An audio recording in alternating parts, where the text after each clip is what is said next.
Good day, everyone. Welcome to the August 2025 webinar. My name is EJ Makala, and I will be your host today. As many of you know, the UXPA strives to bring high-quality content that is relevant to the UX community. We'll get started soon with our main speaker, but I first want to share some information about some upcoming events. We will not have our usual monthly webinar next month because of a special event that will occur on Friday, September 19th. UX Palooza is a one-day virtual summit that will explore the intersection of UX and AI, along with career development-related topics. Registration for UX Palooza is currently underway. It's just $10 for members and free for student members. To learn more, visit uxpa.org/UXPalooza, and that is spelled UXPALOOZA.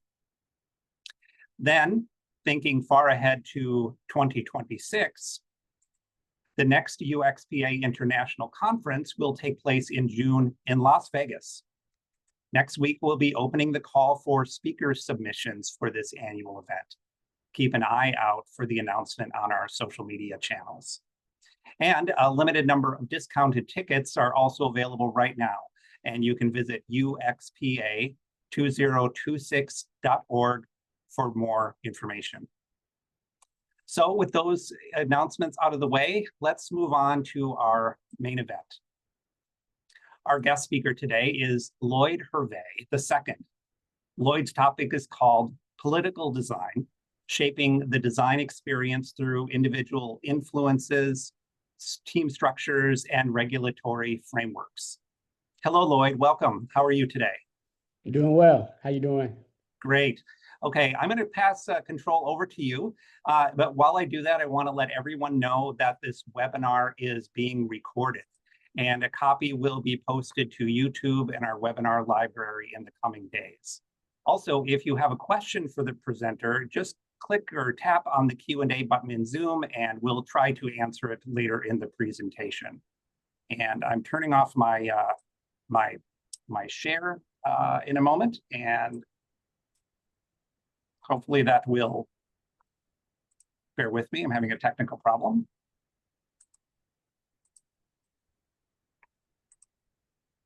There we go. Okay. So go ahead, Lloyd, whenever you're ready. Okay, let me see if I can share my screen and start the presentation. Are you able to see it okay? Yes, it looks great. All right. Go for it. All right, good day to everyone. I hope everyone is doing well. My name is Lloyd Hervé II. I'm based out of Chicago by way of Arkansas. And the topic today is, what is political design? Again, as I mentioned, based out of Chicago by way of Arkansas, 15 years of experience in the UX profession. I have an educational background in CIS at the University of Central Arkansas, and then HCI at DePaul University. Do we have any Blue Demons on the call? Send out a chat. And as I mentioned, with the 15 years of experience, here are a few of the companies that I had the opportunity to work with. So to get started, I'm just going to ask a question, and feel free to participate in the chat. What's the biggest obstacle that you faced when attempting to create a positive design experience? So what's the biggest obstacle that you faced when attempting to create a positive design experience? Was it company politics, team chemistry, technical constraints? Could be demographic access, not getting to the audience that you're looking for, or something else. Feel free to put something in the chat there, but that's a question that is going to help us to kind of formulate this topic of political design. So political design is basically when the UX professionals, or any profession in that regard, adapts to a perspective, environment, and culture compared to creating optimal user experiences based on primary fundamental design principles. So what does that really mean? Political design is basically when corporate dynamics impacts the design process. So the thing that we love to do and the thing that we have passion for is interrupted by some BS or something else that makes it hard to do the work. So now that we have the definition of political design, there's three factors associated with political design that we're going to talk about: individual values, team dynamics, and industry culture. And so I just want to dive into some of these individually as we go. But these are the three main factors associated with political design. First off, we're talking about individual values. And with the individual values, each of us have perspectives and personal values that we bring to the design experience. And so it's important that we keep that in mind as we go to any kind of project that we're getting engaged in. Another question to kind of start off this individual values section is, have you ever been asked to design something that didn't align with your core values? And how did this affect the design process or the product outcome? One experience that I've had is during the pandemic, I was working with a company and they eliminated the cash refund options during the pandemic for customers and replaced it with company credit. And then they had the option there available for cash, but it was deactivated. So that's one of those situations where some of your core values may be challenged and you may not agree with the direction that the company is going into. Another example I had was with a marketing campaign that was marketing Black and Mild marketing. And that was something that was kind of advocating unhealthy lifestyles, which is something personally I don't agree with. But at the time, it was a marketing campaign that I was working with. So those are things to kind of think about from the individual value perspective, is that when we're in these projects and when we're working with these companies, there are certain core values that we bring to the table, and we don't want to necessarily compromise those.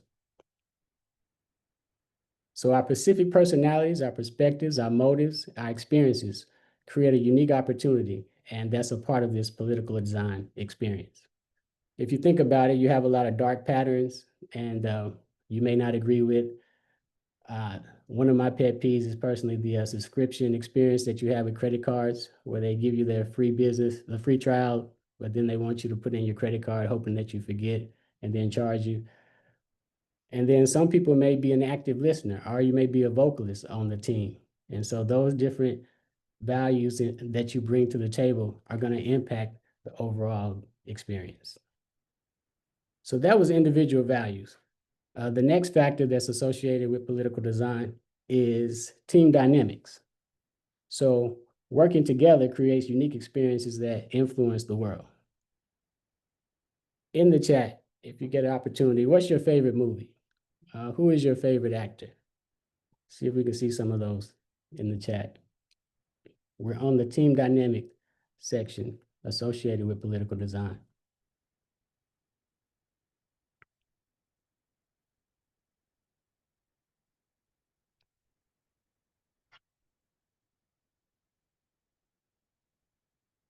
Seeing any comments there? I see some coming in. We have Interstellar, actors George Clooney, Gary Oldman, Ferris Bueller's Day Off, Denzel Washington, Equalizer. All right. Denzel, that's definitely one of my favorites. You'll see in the next slide. What's your favorite movie? What's your favorite actor? So if we think about it, when you're working with team dynamics, just as a film's success depends on its director, actors, and supporting cast, a project's outcome is shaped by the makeup of its design team. So the design team is going to be subjective based off of who those individuals are. And so you just mentioned your favorite actors and favorite movies. Just imagine if that particular actor was replaced by somebody else. Would that movie have been as good? How would it have played a different, how would it have been different? And so we got to think about also when we're in these different teams, whether we're a consultant or we're hired for a company, who we are matched up with is going to have an impact on the final deliverable. King.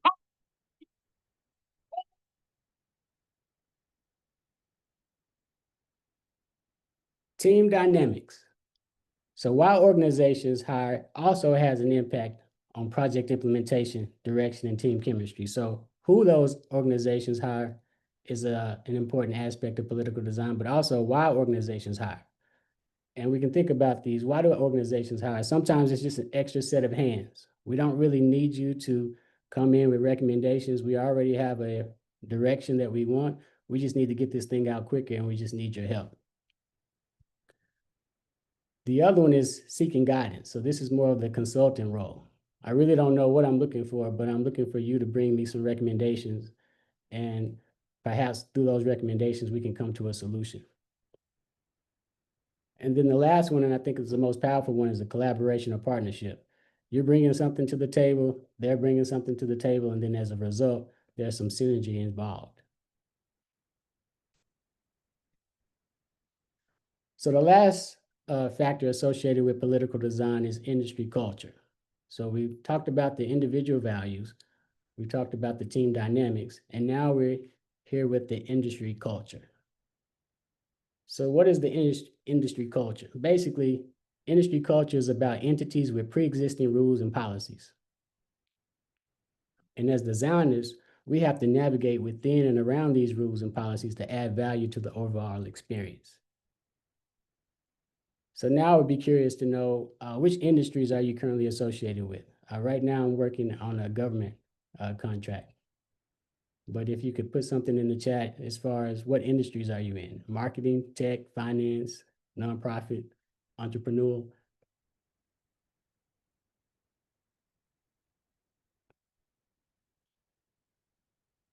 Getting any responses?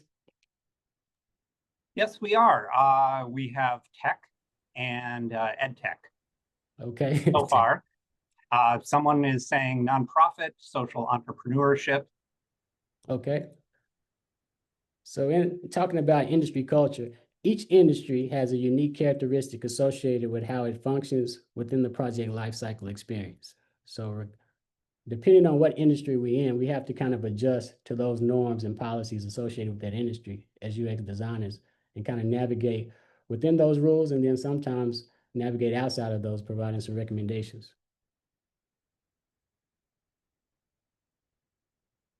So here we're just going to talk about maybe four. We mentioned tech, finance, nonprofit was one. Just going to go over about four of these different industry sectors that we can kind of think about, where they can all seem like you have a different personality depending on which one you're in. And if you're a consultant as a UX professional, you know, as you jump around to different industries, you can definitely relate to this.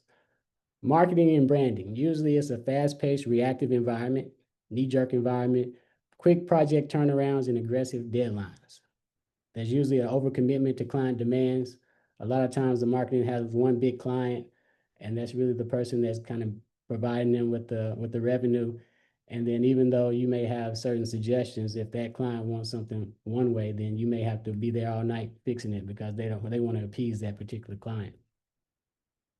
Then we have tech companies. You know, everyone's familiar with the agile strategies and the processes with periodic feature deployment, which is like your 2-week sprints and things of that nature. Then you have your reflecting sessions, product evaluation, and then you just iterate. Then we have financial institutions, stringent policies, bureaucratic barriers, and legal requirements impact the design process. Sometimes things just can't move as fast. And then sometimes there's a lot of legal content that has to be displayed on those experiences. And then it's up to us to kind of figure out how are we going to provide that information without losing the usability aspect of that process. So you think about, they call it progressive disclosure. You know, if there's a lot of content that we may have to provide on that particular page, how can we break it down so that it is a bite size and it doesn't overwhelm the experience?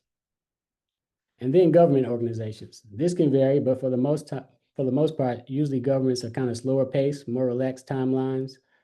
Decision fatigue. It's kind of hard for people to make decisions, and there's a lot of groupthink, fear of missing out. Really don't want to step out and be innovative, just want to remain conservative. And as UX designers and professionals, we have to kind of adjust to those. So this is kind of 4 of those examples of how the industry culture can impact this political design experience. But the good news is, regardless of what industry that we're associated with, UX professionals add value and will discover various types of tendencies, nuances, and cultural patterns within any company or organization. So in essence, we can be considered as having a superpower, an industry agnostic. It doesn't matter where they place us, we can add value. We just have to figure out what's going on, and then we can make it happen.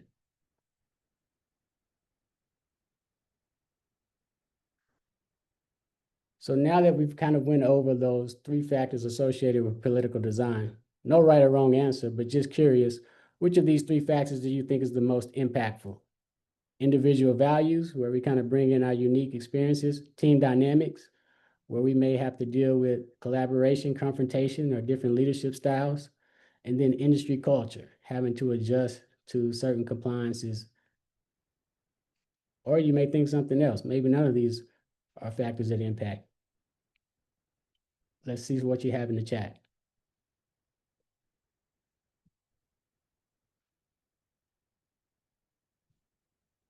Did we get any We responses? have one person chiming in with, yeah, we have one person chiming in with industry culture.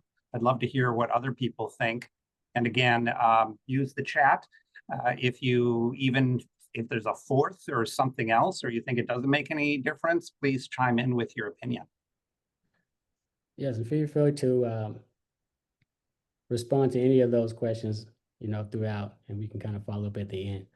So now that we kind of did the theory aspect of political design, providing the definition and the 3 factors associated with it, which include individual values, team dynamics, and industry culture, this section is kind of like the real world use case experiences where political design and lessons learned were actually impacted. And these are based off of my experience with some of these companies. You may be able to connect the dots based off of the descriptions. So anybody that's familiar with management consulting, you know that timing is everything. Staying billable and off the bench is key to surviving management consulting business. If you end up being on the bench at a slow time, it could be overtime. It could be over for you. So you want to make sure that you're adding value and getting off the bench and being valuable. And if not, management consultants will let you loose. The political design aspect that I found about this is that barriers can block access to people whose feedback matters most. So sometimes we're not able to get directly to the individual who would give us the best feedback. But when that happens, who can we get to in order to make some type of value? And so it's important that we get as close as we can to that target audience in an effort not to dilute the final experience. And that's something that I experienced with management consulting. Sometimes you want to get directly with that individual who's going to add value, and then you may end up only talking to an account manager and having to pick their brain in order to create an experience versus being able to get access to the people that you really need. And then lessons learned is there's always more work to do. Just starting out in management consulting, sometimes you feel like, you got to keep churning and working, but there's always going to be work. So you have to be able to pace yourself and realize that time is the most important and you can't get that back. So you want to be more efficient versus just kind of running around and burning yourself out.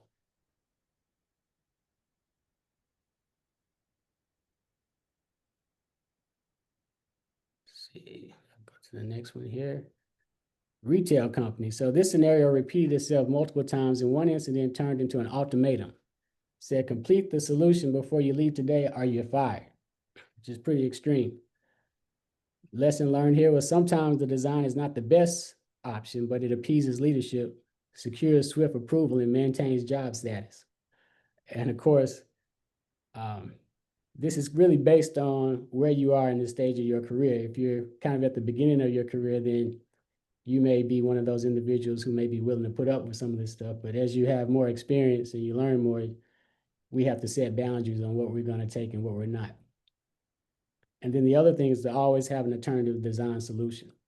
So even though individuals in the company may want to go one direction, as a designer, you should have your own design also, even if it's not implemented. Just make sure you create that. And that's something that you can leverage for your portfolio or for a future solution that may not be tackled by the company, but you may be able to use it in your own entrepreneur endeavors or for somebody else. So always have alternative design solutions. The next one was a digital media company. And we were working with agnostic experiences where pretty much just kind of doing responsive design depending on what device you were leveraging, laptop, mobile, watch, and customization. But what we found out was that some projects demand more attention than others. So I'm sure that in your experience, you've been on projects and been on teams where one project may have the limelight and the other ones may not. Your project may be customer facing and then the other one may be internal facing. And that customer facing project may have more eyes on it. And as a result of it having more eyes, then there's going to be some political influences that are going to impact the overall design. So the lesson learned here is that all projects are not created equal. Next company was an open source tech agency. Think about Drupal and those other open source experiences where you have a lot of proprietary software where you're not able to do a lot of things, but open source provides you with room and leverage to kind of customize things based off of the client's needs. In this particular project, I was actually a product owner instead of a UX designer primarily. And some of the political aspects was managing and prioritizing feature listings associated with the project. So, UX has an opinion, business has an opinion, the tech has certain constraints. And so how do you kind of balance those? Which ones do you put in the backlog? Which ones do you delay for another sprint? Which ones become a priority? And over time, those features can kind of go up and down depending on the situation. Health is wealth. No amount of money is worth more than your peace of mind and well-being. I put that one there because as I was doing the product owner, I remembered I think I want to deal with more of the UX aspect than the product owner.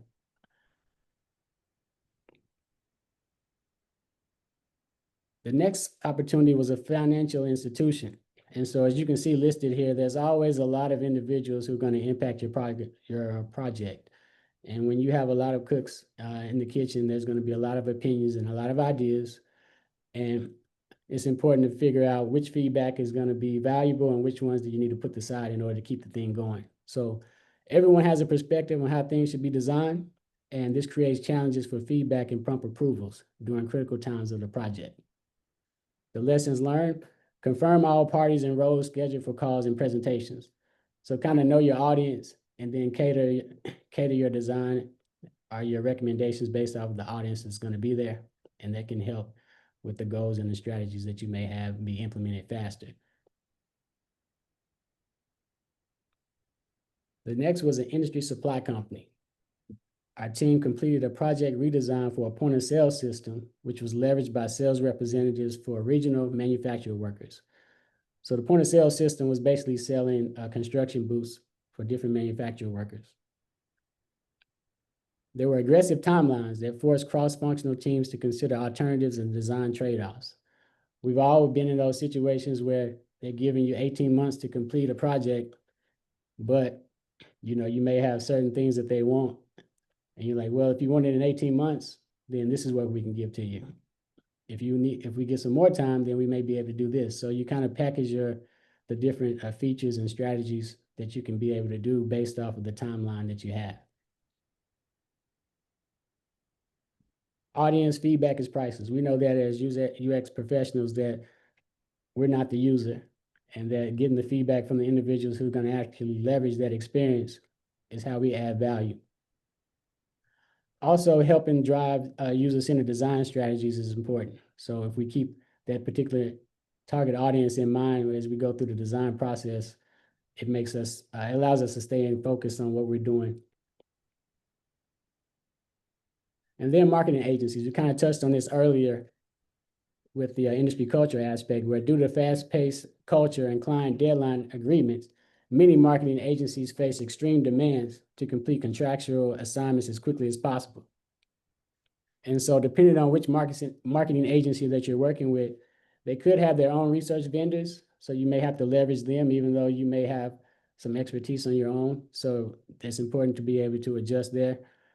And any supplemental UX services may be viewed as a conflict of interest. So they may feel threatened if you're bringing something outside of what they're used to working with. And then in the industry world, we've all seen websites and other experiences where sometimes those marketing strategies can be prioritized over fundamental user experience principles. So like using red and green and not realizing that there could be a colorblind issue for some people. And then the last one here is the global e-commerce marketplace. Successful 3-year term managing customer, agent, and merchant experiences as a product design manager. Design reviews provide an opportunity for feedback, critique, and visibility. Just getting a second set of eyes and individuals who have different roles, being able to look at our design experiences, allow it to become better organically. And then it also allows us to review alignment across design systems and platforms within the company. So as we're doing those reviews with different teams, we can make sure that we're aligned and kind of have the same theme throughout versus being in silos and not being able to communicate and having different design experiences that the customer may see that we're not able to. Lessons learned. A lot of times we hear about development teams having technical debt. To offset this dynamic, we can recommend the introduction of design debt to help improve the overall user experience. So you have the low-hanging fruit that you may be able to take care of, and then there could be some innovative things that could be out-of-the-box experiences. But being able to have a list of those things as you have those different 2-week sprints taking place, you may be able to sneak some of those in or just let someone see that list so that you can kind of offset some of the technical debt that they may say that they have. You can say, well, we have some design debt as well, so how can we negotiate and compromise on some of these things? So that kind of concludes the real world experiences of political design based off of those companies. And we'll just kind of wind down here for some questions. But again, my name is Lloyd Hervey II, and specializing in identifying silos, egos, and workflows, user-centered design experiences, and delivering exceptional experiences for the client. I would like to leave you with one of the a unique poem that kind of summarizes this political design experience. Let me know your thoughts. At its core, design is artistic problem solving, with a jazz of interaction, some blues of requirements, with rock and roll politics, seeking a sweet spot of harmony in a limited time frame before the product or service hits the door for recipients to criticize, accept, or encore. At its core, design is at its core. Had a little remix there with the dancing. So thanks again for taking the time to listen to the political design concept and individual values, team dynamics, industry culture. Those are the factors associated with it. I hope you enjoyed it and look forward to questions.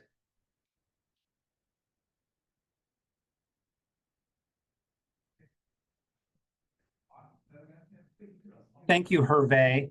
That was great. So folks, if you have any questions, please use the Q&A button at the bottom of your screen and submit a question to Hervé that way, and then we can go through the questions and answer them. You could also send in the chat if the Q&A button is if you can't find it for some reason. But with that in mind, Hervé, we've already had a couple of questions come through. So someone wants to know are you saying that as designers or leaders that we can intentionally design an internal effective political system in our organization? And it sounds like maybe even the question is whether or not this is designed to kind of help us as team members, as a UXer, to design some dynamics and culture and put forth our values internally. So is that part of what you're saying, that we can do that as designers? I think it can be internal and external. So yes. And could you say more about that, especially the internal part? I think some of your examples were definitely talking about externally, but how would you do that internally, especially in a pre-existing organization? And let me even kind of go to the next question. piggybacking on the previous question, how do we reasonably do that in a pre-existing organization? It sounds important to do, but very challenging. Yeah, it's a daunting task, and I think what you have to do is pick your battles.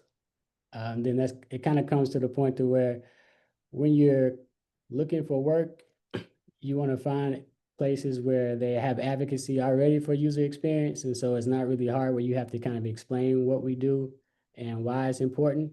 You know, if you already have organizations who know that there's value there, you won't really have to, you know, work your way through those uh, individual positions. But for individuals, but if you do it by yourself, you know, you're not going to be able to get too much done. So you got to find advocates on your team or within the executive, you know, leadership in order to kind of help you move some of those things. But if you're just on a team by yourself, you can kind of pick some battles. And then if you see that you're getting burned out, you may have to question, is this a place where I want to be? And that kind of goes along with that industry culture. Does this culture, is this culture something that's going to help me, you know, get through my career based off of the importance of UX and they know it's important, or should I move somewhere else? But it starts internally with ourselves. And if we can't do it, by ourselves, we got to find advocates, or we have to figure out if that's a place we want to be.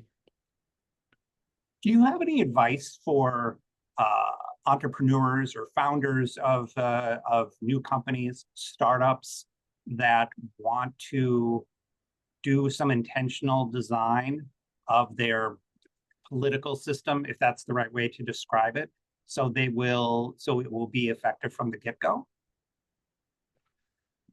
Some advice. So I guess that's the opportunity for you to kind of create your culture from the jump. You kind of establish what are your core values for the company, what is the brand of this company going to be, what are the expectations going to be. So if you kind of establish that at first, then that can allow you to filter out anything that's not, you know, associated with what you're working to do. But I think you kind of have to start at the beginning with those core values. Artemis posted a question. What does agnostic experiences in the context of UX design? Is it agnostic across platforms? Yeah, so agnostic experiences would be across platforms. So like, I mean, now we have AI, but you know, you have you know, your devices, your phones, your laptops, your watches. So that's agnostic experiences there. So it's more of like the devices. You could say platforms. I mean, if you look at platforms, you have proprietary platforms and open source platforms. So there could be some agnostic design there because you have to adjust based off of your restrictions. But primarily, it's more of a device for the agnostic aspect of it. So is another way of saying that is that it is it's more of a broader service design or customer experience, regardless of how the touch points from the customer? Yeah, it's really fluid. I mean, I think that's the biggest picture of political design is that there's really no, even though we may be pressured to think that there's boundaries, you know, over time, even certain industries change. You know, we may be an individual who kind of starting that initial change. We may work there and not even see the change, but there's always going to be change in the end. And I think that's where the big picture is about political design, is that there's always work to do, and there's always improvements that we can take. There's always things that we can do to kind of make sure that we're moving toward that North Star. Great.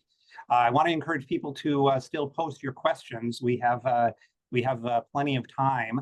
So if there's something that you want to know, or even a point of view you want to share that you want Hervé, our guest, to respond to, please post it in the Q&A section or in the chat. Hervé, would you tell us a little bit about what you know, your like what brought you to this topic? What drives you to kind of specialize in this sort of thing in particular? Is there a little background story there?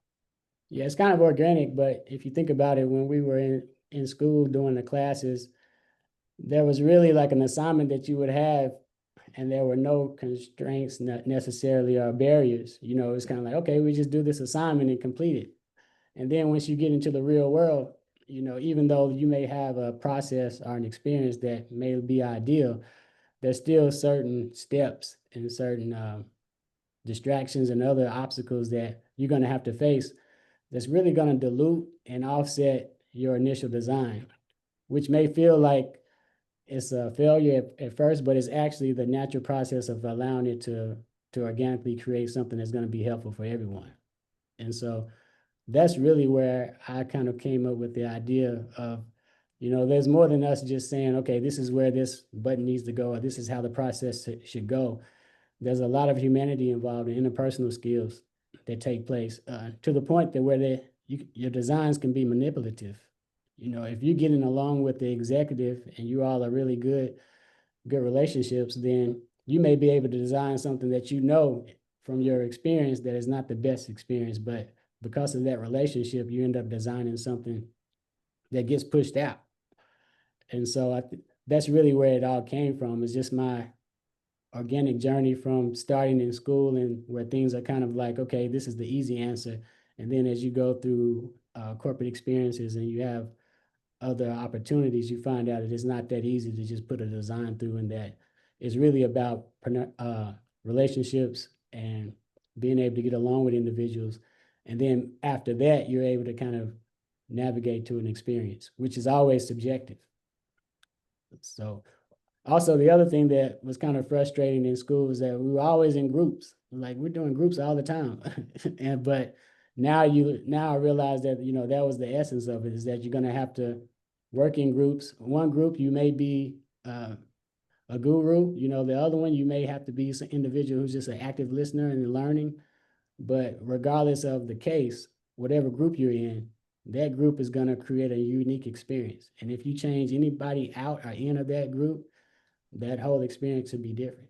And it doesn't mean that it's a right or wrong experience. It's just the one that took place with that particular group. So that's kind of like the long answer of kind of coming through this, but it took some experiences, and then finally it just kind of got to the point to where, yeah, it's more than just pixel pushing. We have to have relationships. Absolutely. Katie asks, how do you approach understanding a new political situation when you join a team?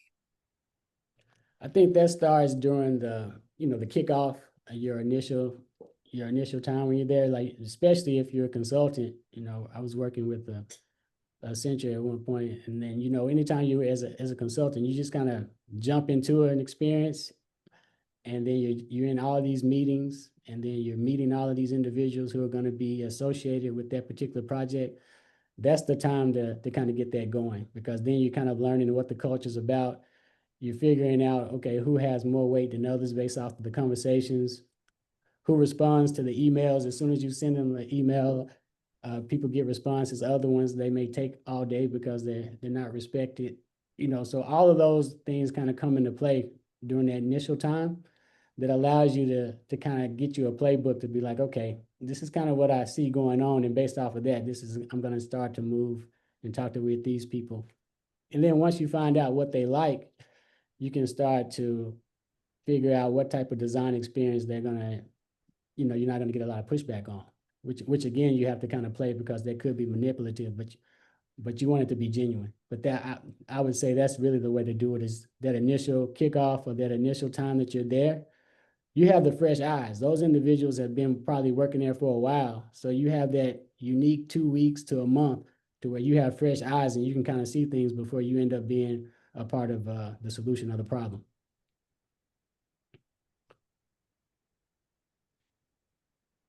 Great.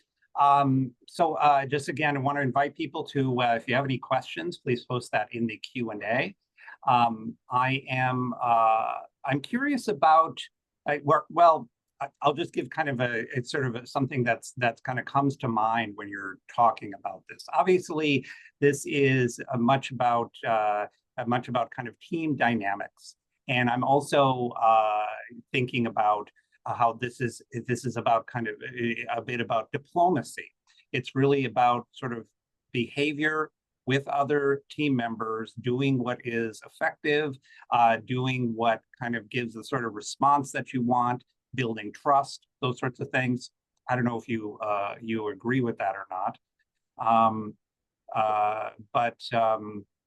But also that it's that this is that this is a really sort of an important thing, that we really need to think about how other people feel. I'm also struck by how at least in reading, if folks don't know, Hervé has a article in the UXPA magazine, or published an article in June on this same topic. You can find it by going to uxpamagazine.org. If you look at the June issue, oh, it looks like Hervé is pulling it up right now, so you can read more about this topic.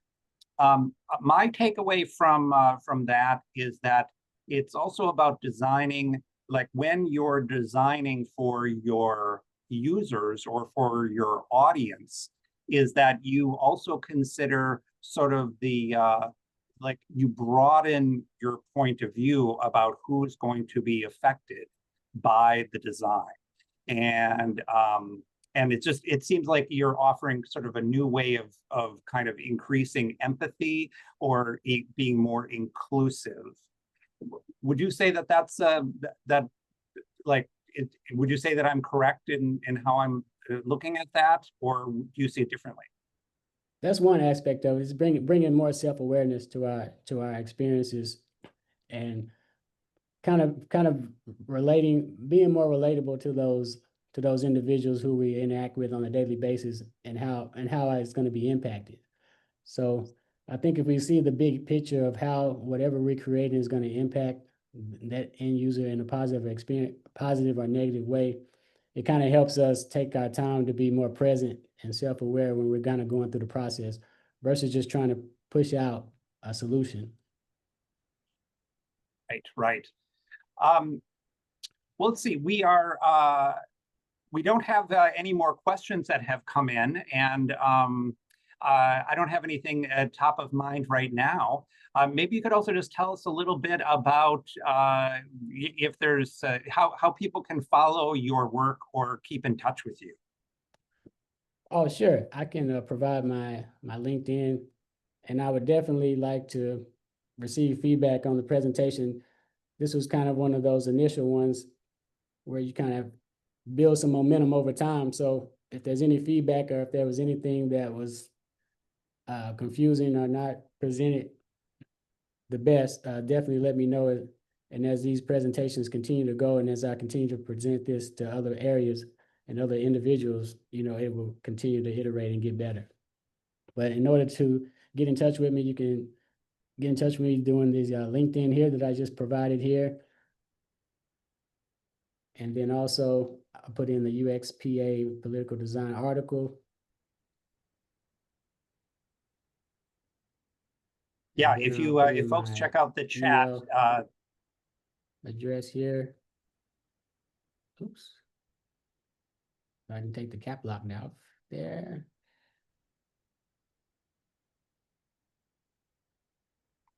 So those would be the main ways to get me. Great. I'm turning off my camera because I'm having a little internet issues, but I want to point folks to the chat window. Lloyd is kind enough to put some links in there, both to the UXPA magazine article that he authored, as well as his LinkedIn profile, and his email address too. And exit127.com, you posted that. What is exit127?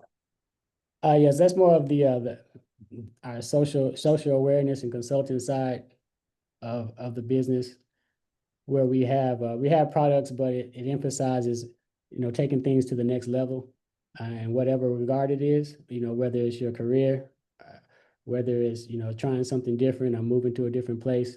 Exit 127 is about moving beyond and just expanding your horizon in any endeavor that you have. And so exit 127 is for is for UXers or is for the community. Is that right? It's for the community, but UX would fall into the social aspect of it. So there's different dynamics that we work with. You have the social aspect, you have the educational, you have the economical aspect, the institutional aspect. So UX would fall within the social and institutional core values that we have with Exit 127. Great. And am I pronouncing that right? Is it Exit 127 or do you pronounce it Yes. differently? Yes, and it's more of a concept more than a location. So it's about, having a mindset to take things to the next level. And where does that name come from? It comes from a physical location, but in order for it to be scalable, we've moved it to more of a concept and a philosophy. But it's actually a hometown, and then that was where I lived before I moved to Chicago for school. So I was actually doing the physical Exit 127. But then over time, it was more than a physical location; it's more of a mentality, or taking things to the next level. So from a UX perspective, you could look at it as we go from designing pixels to actually establishing relationships to political design. Political design would be their next experience. I see. So is that an interstate highway exit? Yes.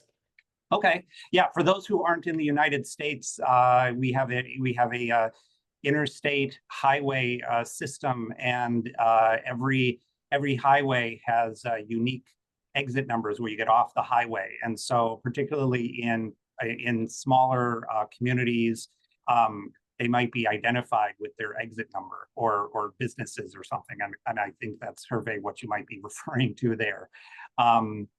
For those nerds of us who like kind of urban planning and things, which highway is it?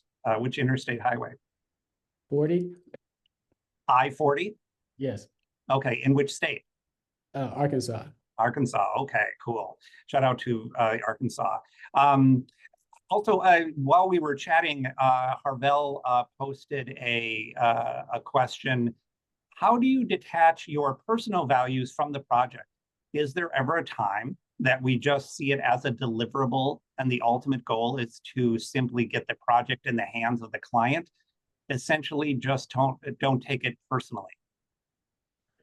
Yeah, it really depends. They say, business, keep things business and keep things personal separate, but it really depends on how valuable that particular project is to you. How much effect does it have on you? For some, if it's not anything that I'm really interested in, it is a simple handoff. And, I'm going to be here for a few weeks.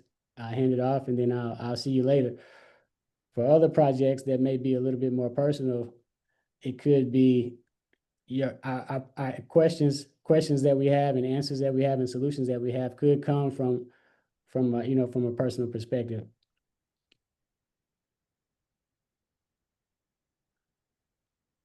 But I think great. I would say that, just being human is naturally, there are going to be times where we may take things personal, and, we're talking about individual values and team dynamics. The last thing you want to do is kind of get personal within the team dynamic and then just derail the whole project. So it's more about just kind of being self-aware and figuring out, how to have some emotional intelligence as we move through those projects. That's great. Harvell also sends a thank you for answering that. As we close it up here, Michelle posted a comment saying that this is a great topic. Michelle said no one talked about it, but it's actually the most important thing in our daily lives. So I thought that was a great kind of sort of last comment to share. So Lloyd, we're gonna end it a little bit early here. Do you have any final things that you want to share before we bring it to a close?